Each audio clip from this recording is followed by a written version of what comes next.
লাল লাল ঝাল ঝাল খাসির মাংস কার না ভালো লাগে। 1 কিলো খাসির মাংস নিয়ে এসেছি। তার মধ্যে মাংসগুলো ভালো করে ধুয়ে বেছে নিয়েছি। এবার আলুগুলো কেটে নিয়েছি। এবার কড়াইতে সর্ষের তেল দিয়ে তেল গরম হয়ে গিয়ে নুন দিলাম এবং পরিমাণ মতো একটু হলুদ দিলাম, দিয়ে ভালো করে আলুগুলো লাল লাল করে ভেজে নিলাম। ভাজা হয়ে গেলে আলুগুলো তুলে রাখলাম। এবার গোটা জিরে, শুকনো লঙ্কা আর তেজপাতা ফোড়ন দিলাম। ফোড়নটা ভালোভাবে নাড়াচাড়া করে নিয়ে তার মধ্যে আদা, রসুন এবং কাঁচা লঙ্কা বেটে রাখা ছিল সেটা পরিমাণ মতো দিয়ে দিলাম এবং মশলাটাকে ভালো করে ভাজিয়ে নিয়ে তার মধ্যে কাশ্মীরি লঙ্কার গুঁড়ো এবং শুকনো লঙ্কার গুঁড়ো দিয়ে দিলাম। দিয়ে ভালোভাবে মশলাটাকে নাড়াচাড়া করে নিলাম। তার মধ্যে পরিমাণ মতো নুন এবং পরিমাণ মতো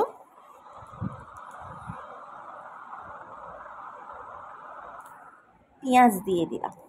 পেঁয়াজগুলো ভালোভাবে ভাজা হয়ে গেলে তার মধ্যে ধুয়ে কেটে রাখা টমেটোগুলোও দিয়ে দিলাম। এবার পেঁয়াজগুলো ভালোভাবে মশলার সাথে কষাতে থাকলাম।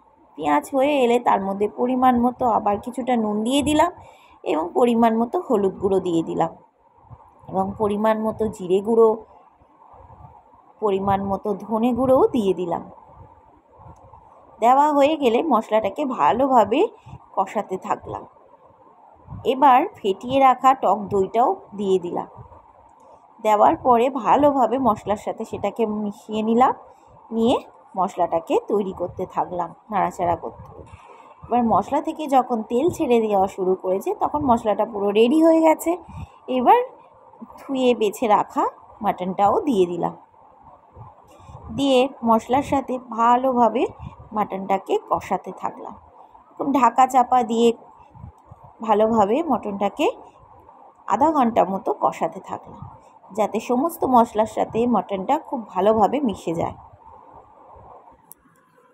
মটনটা কষানো হয়ে গেলে কিছুক্ষণ পরে মটনের মধ্যে একটু 1 চামচ ঘি দিয়ে দিলাম এবং গরম মশলার গুঁড়োটাও দিয়ে দিলাম। তারপর আবার 10 মিনিট মতো মাটনটাকে ভালোভাবে কষাতে থাকলাম। কষানো হয়ে গেলে ভেজে রাখা আলুগুলোও দিয়ে দিলাম, দিয়ে আর 2-3 মিনিট মাংসটাকে কষাতে লাগলাম। তারপর পুরো মাংসটাকে প্রেশার কুকারে দিয়ে এবং কিছুটা গরম জল দিয়ে দিলাম, দিয়ে খাসির মাংস তৈরি। গরম গরম ভাতের সাথে খেতে দারুণ লাগবে।